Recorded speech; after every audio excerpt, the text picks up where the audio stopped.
Today's financial advice is sponsored by Endeavor Private Wealth.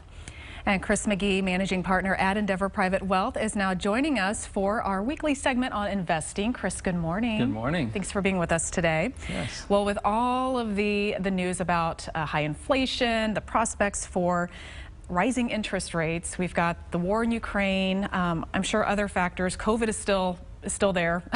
The investment markets have been, I guess you could say, quite jumpy here lately, and it seems like people maybe are a little anxious, not really sure what to do in respects to their investments. Maybe do we need to do something to preserve what we have and not put what we have in place at further risk of losses? So I'm just curious, what are your thoughts on all of this? Well, jumpy isn't a technical term. It's a good way to describe how investors are feeling right now. When people are perplexed or unsure about the situation, it causes them to want to do something, to really take control. Is that a bad thing? Well, when you think about your long-term investment plan, it could be.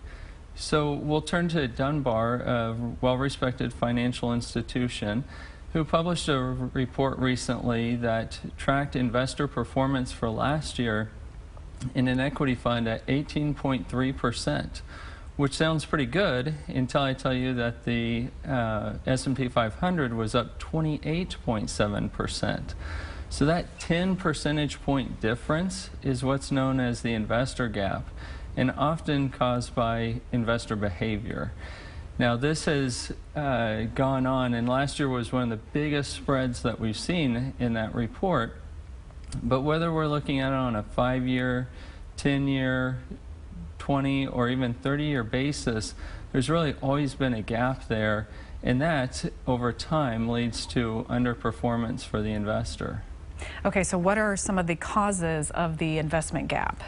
Well, there's many behavioral items that may affect the investor, and one of them that isn't always positive is going to be just the desire to take control and to have an impact and to do something on your dollars.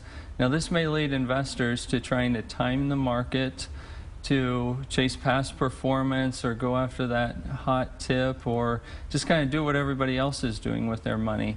And oftentimes they seek that confirmation in what they're doing from sources that are going to agree with them and not necessarily push them back or tell them what they need to hear. So what advice do you have for investors who need to kind of feel the need to control things?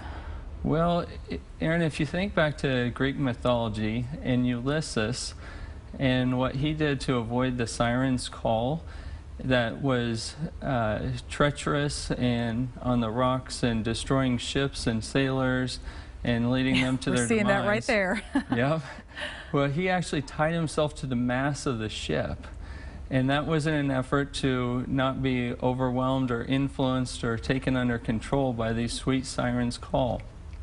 And so, although investors don't need to tie themselves to the mast, they do need to look to their financial plan for that guidance. And if they don't have a financial plan or want a second opinion, we can help with that. And we believe that those are all positive steps that people can take during this turmoil right now to help avoid the siren's call and the media and the maybe know-it-all friend investor that's out there trying to help. But those are things that can be done differently, and then that can hopefully minimize that underperformance and that behavioral that we see with the investment gap. Yeah, it's a good time to turn to the experts for help, for sure. Well, thank you, Chris, for the jumpy investor. You are a tremendous resource, and we appreciate your time. And to learn more about Endeavor Private Wealth, you can do that by visiting endeavorpw.com.